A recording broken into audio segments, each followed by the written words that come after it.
জয় মা তারা।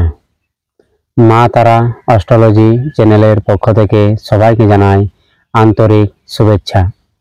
আজকে আমি যে বিষয়টি নিয়ে কথা বলবো সেটি হলো যে মেষ রাশি জাতক এবং জাতিকারা যদি জানতে চায় যে আমি পূর্বজন্মে কে ছিলাম, কোথায় ছিলাম, আমার জীবনের উদ্দেশ্য কি আছে এই জন্মে, এবং আমার কি আবার পুনরায় এই পৃথিবীতে মানুষ জন্ম হবে, সেই সব প্রশ্নের উত্তর পেতে গেলে অবশ্যই আমাদেরকে দেখতে হবে যে দিক্কান চার্ট। প্রত্যেকটি মানুষের জীবনে 68টি মোট চার্ট আছে। তার মধ্যে সবচেয়ে গুরুত্বপূর্ণ কতগুলি চার্ট হলো যে প্রথম যে চার্টটি হচ্ছে সেটি হচ্ছে লগ্ন চার্ট, দ্বিতীয় হচ্ছে নবাংশ চার্ট বা D9 চার্ট, তারপরে দেখতে হবে অবশ্যই দিক্কান চার্ট। এই দিক্কান চার্ট দেখলেই কিন্তু আমাদের সব সমস্যার সমাধান মিটে যাবে এবং আমরা কিন্তু সহজেই জানতে পারবো যে আমরা পূর্বজন্মে কোথায় ছিলাম, কেন এলাম এই পৃথিবীতে, কি উদ্দেশ্য। সমস্ত প্রশ্নের উত্তর কিন্তু এই দিক্কান চার্টের মধ্যে লুকিয়ে আছে, কিন্তু অধিকাংশ মানুষে কিন্তু তা জানে না যে দিক্কান চার্ট কি। তাই আমি সেই বিষয়ে কিছু কথা বলবো যে মেষ রাশির দিক্কান চার্ট কিভাবে দেখবে এবং কিভাবে তোমরা সব জানবে যে আমরা কি ছিলাম।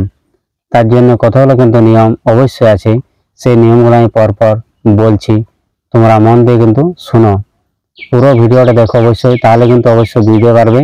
এবং এই দিক্কান চার্টে কিন্তু আমি পরপর 10টি ভিডিও আনবো, কারণ একটি চার্টে একটি ভিডিওতে সব কিছু বলা সম্ভব নয়। ঠিক আছে, জয় তারা।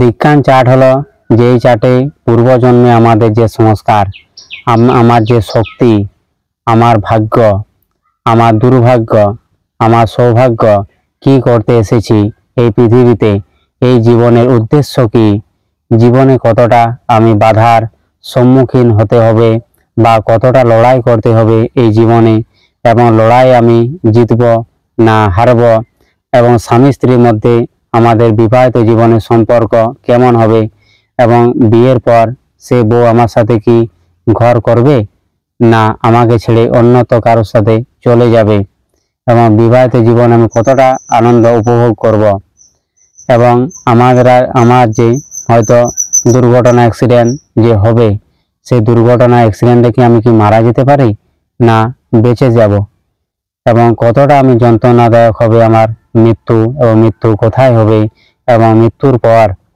আমার আত্মার গতিপথ কোথায় হবে, না পুনরায় আমাকে জন্ম নিতে হবে, এই সবই দেখতে হচ্ছে এই দিক্কান চার্ট। আমাদের জন্মকুণ্ডলিতে অনেকগুলি চার্ট আছে, প্রথমে বলেছি আমি, তাহলে আমরা বুঝবো কিভাবে যে আমি পূর্বজন্মে কি ছিলাম। প্রথমে 1 নাম্বার পয়েন্ট যেটা বলছি আমি, যে দিক্কান চার্টে দেখতে হবে যে চন্দ্র গ্রহ কোন রাশিতে অবস্থান করছে। প্রথম পয়েন্ট কিন্তু যে দিক্কান চার্টে কিন্তু এটা প্রথম পয়েন্ট, যে দিক্কান চার্টে প্রথমে দেখতে হবে আমার চন্দ্র গ্রহ কোন রাশিতে অবস্থান করছে, 1 নাম্বার পয়েন্ট। আর দ্বিতীয় নাম্বার পয়েন্ট, যে সেই অনুযায়ী কিন্তু আমার চন্দ্র যে রাশিতে অবস্থান করছে সেই অনুযায়ী কিন্তু আমার মন এবং মানসিকতা হবে কিন্তু।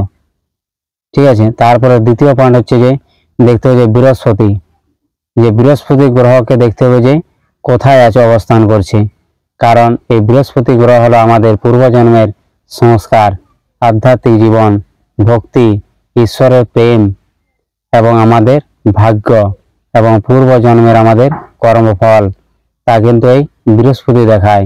কারণ বৃহস্পতি হলো জীব কারক গ্রহ, তাই বৃহস্পতি কিন্তু সেকেন্ড পজিশনে দেখতে হবে যে বৃহস্পতি দিক্কান চার্টে কোথায় আছে এবং কোন রাশিতে অবস্থান করছে, দ্বিতীয় পয়েন্ট।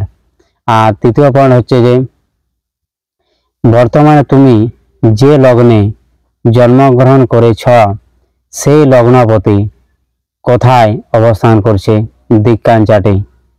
লগ্ন মানে হলো আমি, আমার শরীর, আমার বডি, যে কোনো লগ্ন হতে পারে, যে মেষ লগ্ন, বৃষ লগ্ন, মিথুন লগ্ন, কর্কট লগ্ন, বৃশ্চিক লগ্ন, মীন লগ্ন, এই যে লগ্নের যে অধিপতি গ্রহ আছে একটি করে, সেই অধিপতি গ্রহ দিক্কান চাটে কোথায় অবস্থান করছে এবং সে কার সাথে অবস্থান করছে। হতেও পারে যে অনেক জন্মছকে যে দিক্কান চাটে দেখা গেল যে একাই তো সেই গ্রহটি অবস্থান করছে লগ্ন অধিপতি, কিন্তু তারপরে দেখা গেল যে লগ্ন কুণ্ডলিতে, যেটা আমার লগ্ন চার্ট, ফার্স্ট চার্ট, সেখানে দেখা গেল যে এক বা একাধিক গ্রহের সাথে কিন্তু সেই গ্রহটাই অবস্থান করছে, সেগুলো কিন্তু অবশ্যই ফলো করতে হবে। তারপরে দেখতে হবে যে আমাদের যে আত্মাকারক গ্রহ আছে রবি, মানে হচ্ছে সোল, সে রবি কোথায় আছে লগ্ন ছকে। কিন্তু প্রথম যে লগ্ন আছে সেই লগ্ন ছকে দেখতে হবে রবি গ্রহ কোথায় অবস্থান করছে, এবং রবি গ্রহ নিজ রাশিতে আছে না শত্রু রাশিতে আছে না মিত্র রাশিতে আছে। কারণ আমরা যে যতবার জন্মগ্রহণ করেছি, কতবার যে মরেছি, তার কত হিসাব নেই, কিন্তু রবি যে জায়গায় আটকে থাকবে, অবস্থান করবে, সেইখানে জানতে হবে যে আমাদের আত্মাটা ওই জায়গাতেই বসে আছে।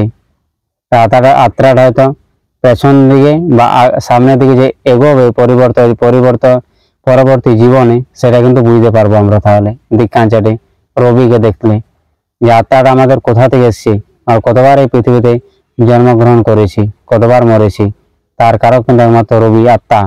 তা আত্মা কিন্তু প্রথমে দেখতে হবে লগ্ন ছকে কোথায় আছে, তারপরে সেই রবিকে দেখতে হবে দিক্কান চাটে কোথায় আছে, তারপরে দেখতে হবে আমাদের শনি গ্রহকে, কর্মাধিপতি, সেই কর্মাধিপতি কোথায় আছে লগ্ন ছকে, এবং লগ্ন ছকে যে শনি আছে কোন রাশিতে আছে অবস্থান করছে, শত্রু, মিত্র না স্বরাশিতে। কোথাও শনি রাহুর সাথে কানেক্ট বা কেতুর সাথে কানেক্ট হচ্ছে না, তো এগুলো দেখতে হবে আমাকে। তারপরে দেখতে হবে শনিকে নিয়ে যেয়ে যে দিক্কান চাটে শনি কোথায় অবস্থান করছে, তাহলে আমার কর্মটা আমি জানতে পারবো যে আমি পূর্বজন্মে কি কর্ম করেছি বা করেছিলাম।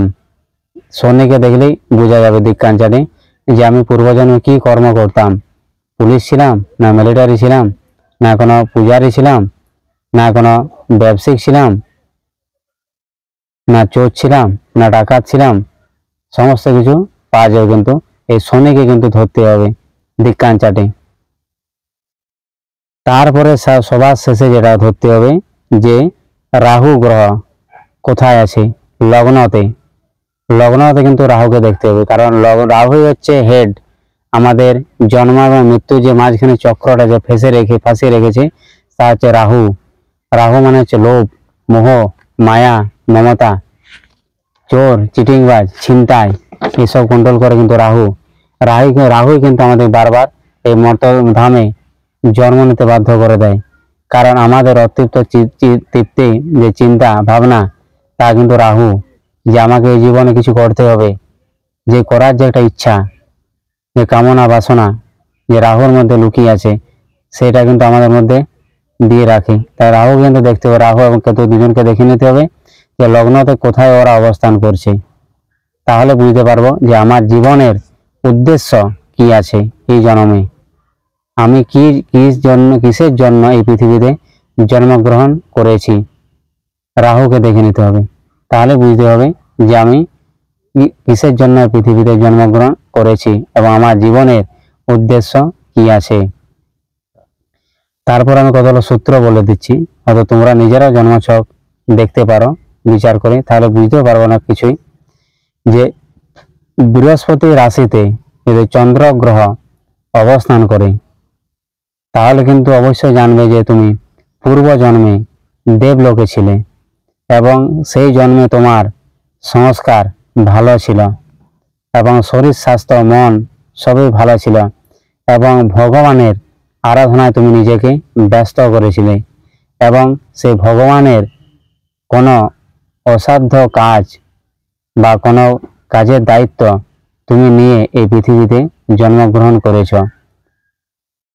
সেটা কিন্তু তোমাকে এই জন্মে সেটাই করতে হবে।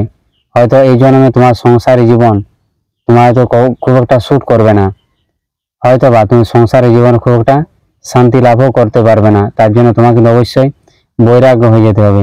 সাধু সন্ন্যাস হয়ে তোমাকে পথে পথে হয়তো নগরে নগরে ঘুরতে হবে, জ্ঞান লাভ করতে হবে, এটা হয়তো ভগবানের নাম প্রচার করতে হবে। এটা হচ্ছে প্রথম প্রয়াণ।